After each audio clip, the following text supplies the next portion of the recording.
Well, good morning. How are you all today? Welcome to Integrative Preparedness. I'm Steve Smith. It's a beautiful Saturday morning. I came down early and I sat down, checked the emails and messages and things like that, and I was getting ready to start writing, and I saw a couple of comments from yesterday's video that I talked about the best place to live in SHTF or now.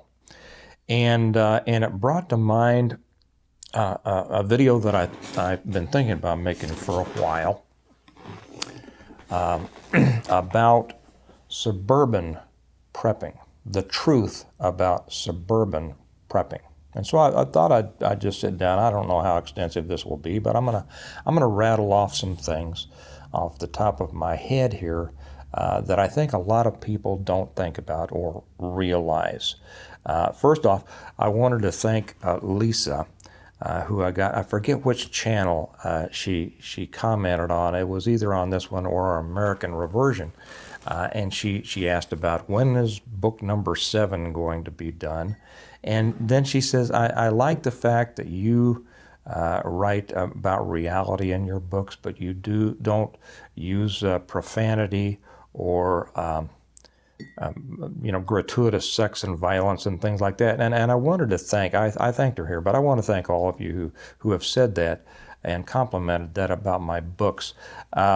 I don't believe, as a matter of fact, I'll slip it in right here. This and all of my videos are brought to you by my series of books, the Stonemont series, which are available through Amazon. The links are always down below in paperback or Kindle, or through our website, stonemont.us, and you can get them from me autographed there.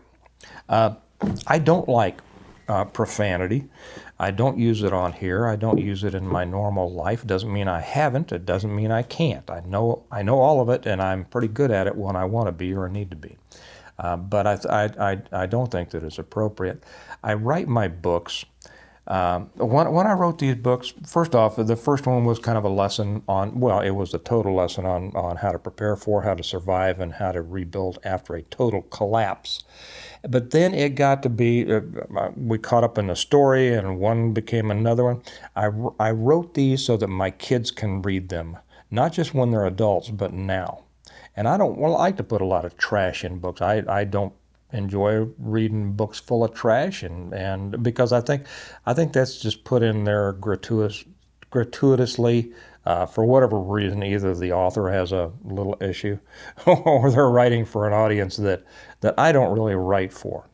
I write for an intelligent audience who wants the story and the lessons and all that. I remember the first video that Joe Fox over on Viking Preparedness, the first review he did of my first book years ago. He did it on the Reversion, and one of the first things he said, and it surprised me.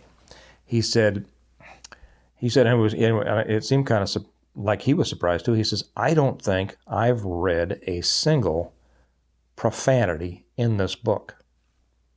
And he's right. I think I've put one crude, well, I won't say crude, one bad word in all of my books, and there was kind of a reason for it. But yeah, and it's not like these are lily white books. We talk about horrible things. I write about horrible things. I write about slavery. I write about cannibalism. I write about murders, in the kind that I'm familiar with in my own life, and beyond what most people are. But I don't like to. There is no gratuitous stuff in there. So I wanted to thank Lisa and let you all know that's. I really like it when people appreciate those things.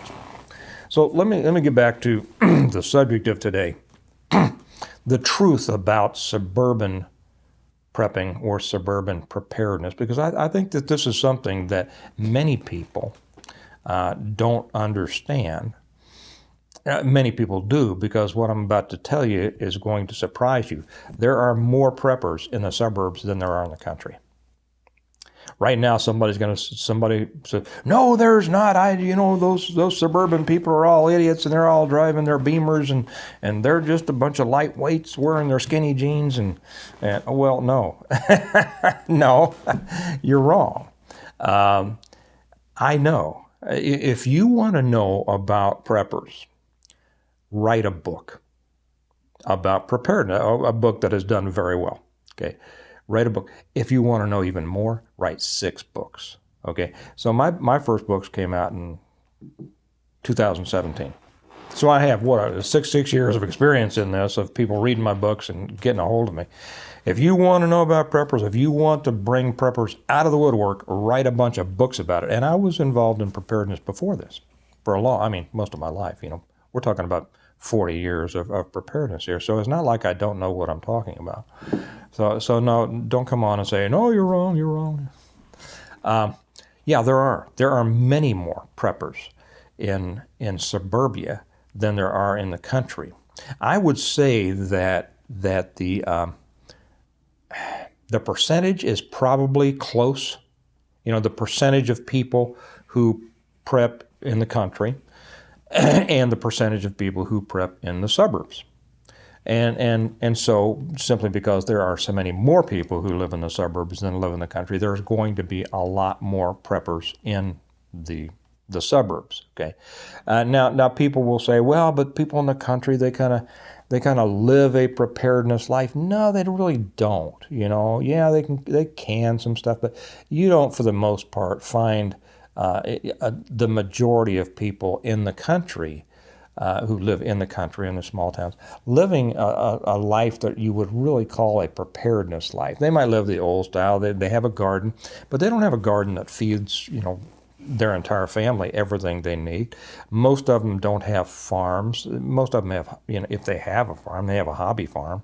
It's not met up for total and general sustenance of a family or more. And many of them work in town, so it's not like this idea and ideal of the old time. And even then, back in the 50s, I remember when we'd go down, to our family farms, and, I would just overhear the conversation of the adults, and then I'd hear all about, oh yeah, so-and-so, his wife works in town, and so-and-so, he works in town, and he's got his farm, but he's got his job, he's got his government job, and all this, So this idea about the people in the country being, self-sustaining is really misleading. But when we get to the idea of preparedness, and this is a point that I was making on yesterday's video, and I'm, like I say, I'm always surprised when I will get responses saying, I wouldn't, I don't like people, and I wouldn't live there. Well, that's fine if you don't like people. That's, I get it. I used to not like people either. That's because of the kind of people I was around all the time, When I got around better people, I turned out liking people a lot more. But when you look at, my son's just not getting home. I'm going to take a break here for just a second, and I'm going to get back to you because I want to talk to him about something. Be right back. He's busy doing something on his car, so I'll get back with you till he comes in. So first I'm going to say just a couple of things to people who may not know much about suburban prepping or suburban preppers. And then I'm going to talk to those who live in the suburbs, which is a huge number of people. As a matter of fact, I've thought maybe I should start another channel just about suburban prepping, because the audience there is much larger than the people who don't live in the suburbs or in the cities. You would be amazed if you're not familiar with, here he comes, just a second, I'll put you, okay, this is kind of choppy because I keep having things to say to my son. That's all right, family first, that's number one. So anyway, if you all aren't familiar with the suburbs, some things would very, very much surprise you. You can't believe how prepared many people in the suburbs are, and that means food, water, bang, bang, everything like that. Okay, you would be amazed. I was amazed when my first book came out, and I had people that I didn't have a clue, people that I knew personally, didn't have a clue.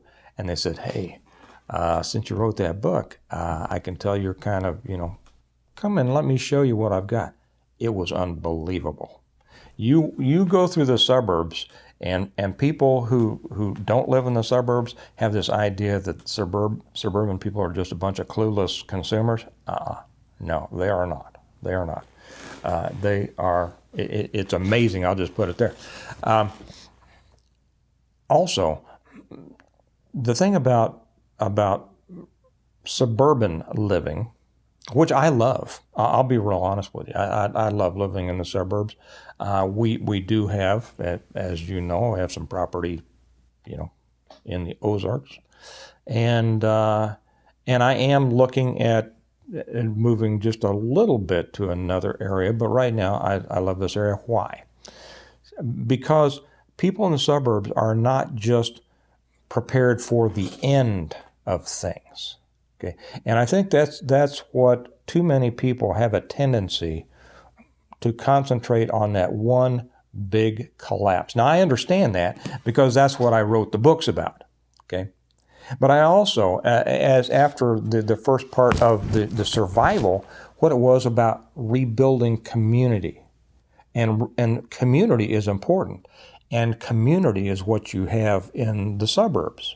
Now, a lot of people, here again, those who don't know about the suburbs, have this idea that you don't know your neighbors, everybody's rude, everybody's selfish. Well, that's not at all true, and I don't know where that comes from. Maybe some people have had some bad experiences. Maybe they weren't, very, very friendly and were standoffish. And that happens, okay. But I'll tell you what, here in the suburbs, I know all of my neighbors. I know all of my neighbors. We know hundreds of families right close by because, of the kids' activities and soccer and baseball and the school activities. Hundreds of people. When we go to a school event, the place is full of people we know and their kids.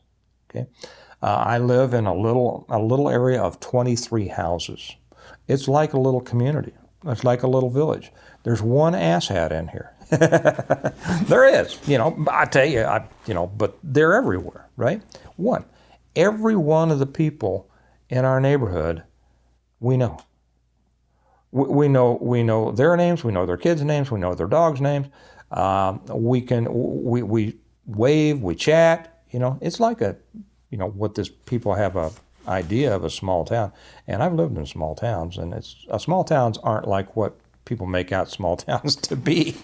It's not like the old Andy Griffith, but around here it really is. And in my little area here, I have 4 doctors, some engineers, some other things. Anyway, those people who are would be very, very helpful in an emergency situation. Oh, I know what I was starting to talk about, and this kind of leads into it, is that people in the suburbs tend to be prepared for right now instead of the end. Okay, one big collapse. Okay, that's one reason that I agree that being outside the suburbs is much better. But here's something that I'm going to tell the people who live in the suburbs, and I'm starting a new series on this, and I'm going to get into explaining exactly how to do that in the new series. I'm really looking forward to it. I think it'll be interesting. You should have, in case everything comes down, like in my books, you will not be able to survive in a city or the suburbs. There are a couple of groups who will survive in the cities, and I talk about those in there. But you will need to get out of the populated areas. Okay. Now, there are those who say, once it happens, it's too late. I disagree with that. If it all happens, you need to have a plan, though. You need to be ready to go. Now we're kind of getting into my advice for suburban people, and I'll get back to the others in a minute. You need to have a place to go, either a place you own or a place that it's waiting for you. It's all set up, or somebody an agreed on location. Ever since the 1950s, all of our extended family, because back then we grew up under the threat of nuclear war with Russia. And it was a real thing. Everybody was very concerned about this, 50s and 60s. But everybody in our family, no matter where they lived in the country, knew the plan was you get to the farms in the Ozarks. That's where we come together. So this is nothing new. Yeah, well, nothing new to my family anyway. We've had this in our minds, since the 50s and 60s. You don't stay in the cities. Somebody's going to make a comment, but that big flash happens, it's too late. Whatever, dude, man. I mean, come on. No, it's not necessarily too late if you're ready. And I would not advise living in the middle of a city or even in the middle of the suburbs. That's why I recommend the outer skirts of the suburbs. You can get on the highway right now. If what happens in my books happens, and that is a CME that takes out the entire world, or it could be just the taking down of our grid. I'm gonna do another one probably on that tonight. The collapse of our grid, whether that's through terrorism, cyber terrorism, or a CME, and we're coming into a very, very active sun cycle here. Whatever it is, you're going to have a day or two to get out. And I'm going to talk more about that, I think, tonight when I make the one on grid down. You're going to have a couple of days. And no, you're not. Yes, you are. This is my life. I spent a lot of time talking about this, and I know a lot about people. Yeah, you are. And if you are organized, and I have recommended to people, hey, buy a trailer, put it in your garage, use that to store all your food and everything that you need. Now, I don't have a trailer. I have 3 large SUVs, and it would take my family and I about a half an hour to load everything that we need to live forevermore into those 3 SUVs. Why would we take 3? What if something happens to one of them? Okay. It's just like I say when we're traveling, I take a gun for everybody who's old enough to operate it. Not meaning legally, but everybody who's old enough to operate one. Okay. And I have a vehicle for every driver. Actually, we're going to be adding a 4th vehicle into the convoy here pretty soon. But I believe in big SUVs, not pickups. Not pickups. And there's a reason for that. I'll do a separate one on that. And I know that every time I say things like this, there's going to be somebody on here and say, well, I like my Silverado. Good for you. I'm glad. I'm so glad. But you're going to have a little time.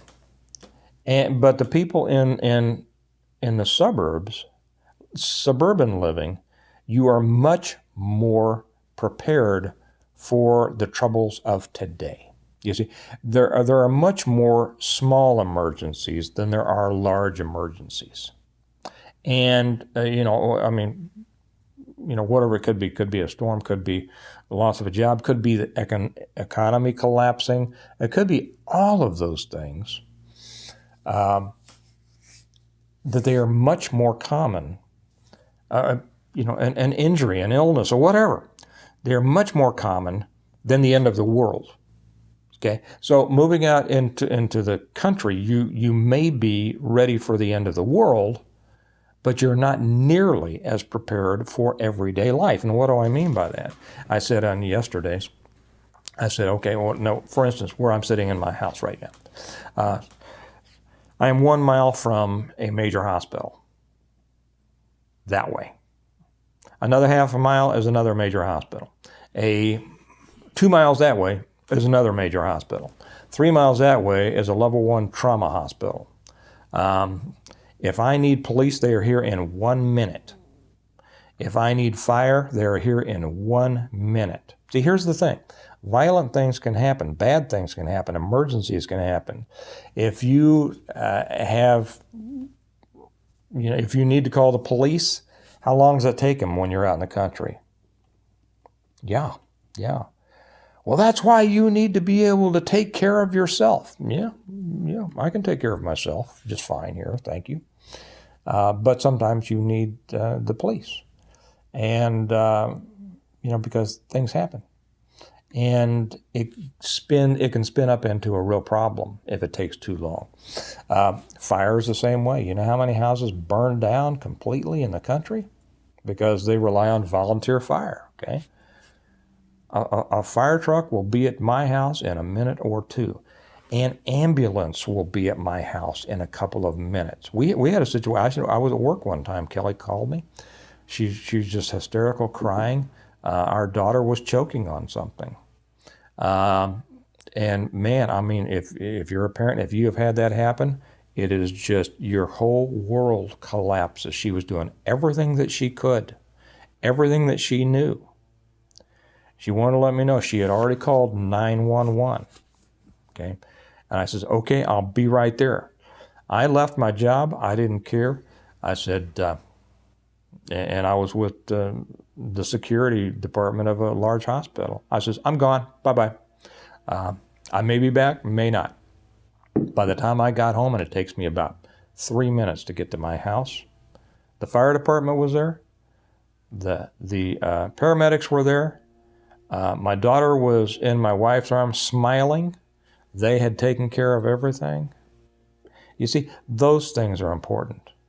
Now, not only that, but it's the idea of community. We who live in the suburbs, we really are a community-minded people. And here's another thing that people who don't live in the suburbs don't understand. We like people. You know, we have many friends with whom we love getting together and going out to dinner with or going to events. We love going out to dinner with family, you know, and friends, trying new restaurants. We go out for ice cream every week with the family. We have, you know, within within walking distance, you know, I can get to if I wanted to walk. Usually I don't, to be honest. I take the car and come back but we have all of our major grocery stores, Home Depot, all the restaurants that you could possibly want. All of my banks are close by. Gee, Steve, sounds like you need a lot of banks. No, I just have a couple. Everything, okay? And like I said, and we love having those choices. And it's good. It adds to the quality of your life, having those choices, you know? If, and here again, the argument is, well, you need to plan better. If, you know, we don't have to plan, we go to the store once a month and we get everything we need. You know, and that's great for those of you who, you know, for those who like to live that way, there's not a darn thing wrong. I have lived that way and I've been happy. I prefer this way. I know all of my neighbors, like I said earlier. I could call or knock on any of their door 2 o'clock in the morning. I'm not saying they would be thrilled to be waking up, but they would be there if something happened. And things have happened. There have been things here where neighbors needed each other. And you know what? The neighbors were there. And I like the fact that a neighbor is 200 feet away instead of 5 miles away. So see, those are things that really do come into the decision-making process of where you want to live. You can store just as much food in the suburbs as you can in the country. And you can have, and it should be mobile. So if you need to split, it goes into your vehicles, vamoose, and you go to your predetermined place outside the suburbs. Okay, you can store just as much water in the suburbs as you can in the city or in the country. I had somebody say something about I hate HOAs. So do I. You know, homeowners association. They're usually for a little tin gods that want to be in charge. I don't bother. Most HOAs aren't that bad. There are a few that I've heard are bad. Our HOA tried to, you know, tell us what to do a couple of times, and that didn't work out well for them, and they stopped. I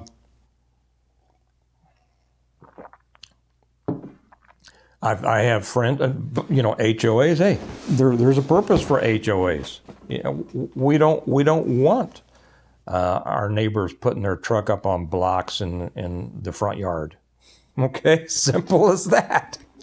Our homes, our properties, are investments. And we like to maintain that. It's not that we run around and try to tell people what to do. It's that if you want to live with other people, if you want to live in close proximity to other people, you have respect for them. And you adjust your behavior. If you have to. Most people, if you're just polite, you don't have to adjust your behavior. But you just, are respectful of other people. That's all it is. And you can grow as much food in your backyard in the suburbs. You can grow more in your backyard in the suburbs than most people I know who live in the country. Most people I know who live in the country, they don't really have much of a garden. They live close to a town. There are those who have big gardens. You can have just as big a garden in the backyard of your suburban property. So those things that, the idea of options and community and services, emergency services, are three of probably the biggest reasons that suburbia is the best place to live until the big one happens, okay? But while we're dealing with, and I'll throw something else in here too, the pay is a lot higher in a city or in the suburbs. That's why so many people that live in the country work in the city, okay? But when you live there, you're within striking distance of a lot more jobs, a lot more work. The pay is a lot higher. I mean, when I compare, because I talk to people all the time. I travel a lot and I talk to people all the time. And when I find out what people make in the smaller towns compared to what they make up here, I mean, I'm astounded. I don't know how they make it. And coupled with that is when I see what things cost in small towns, grocery stores and things like that, even the Family Dollar, I go, wow, it's a lot cheaper in the city. It's a lot cheaper in the suburbs. So when you deal with lower wages and higher costs, that's why people do have a tough time, can have a tough time living in the country or in smaller towns. And I see it. I mean, it's an economic difficulty.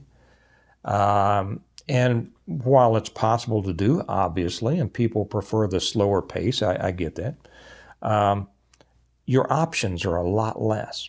And when you're talking about preparedness, it really is all about options. So when they bring those things together, community, you have a lot more potential community in the suburbs.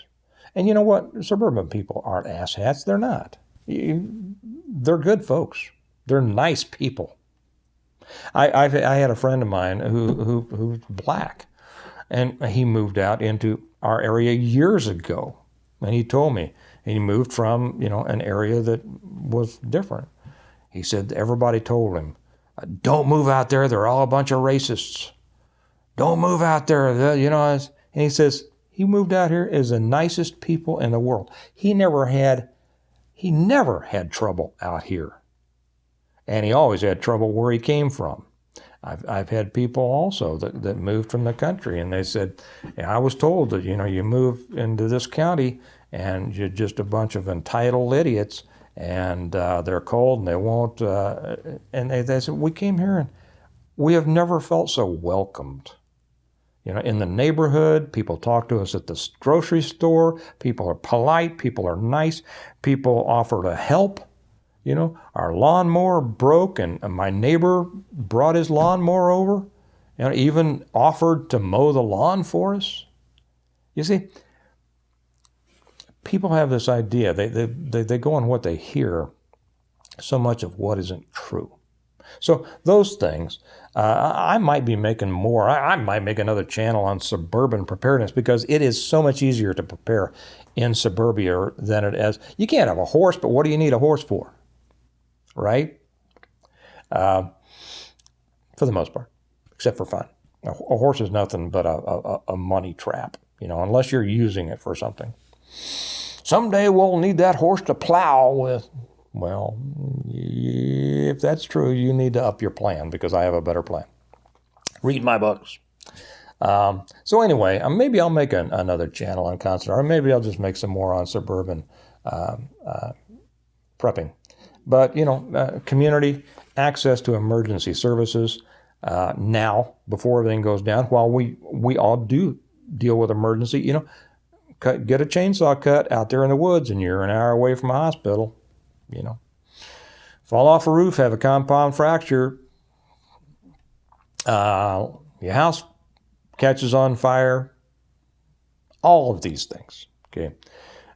So community, access to emergency services, and options, choices. Those are some biggies, and safety. Okay, I think that's it. I know that I'll get the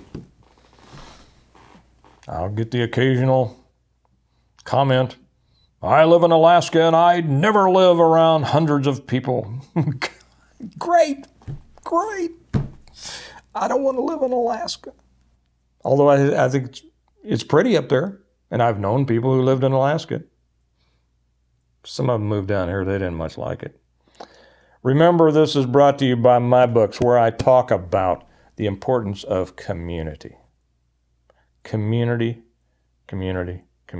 After God and family, community is what it's about. Okay.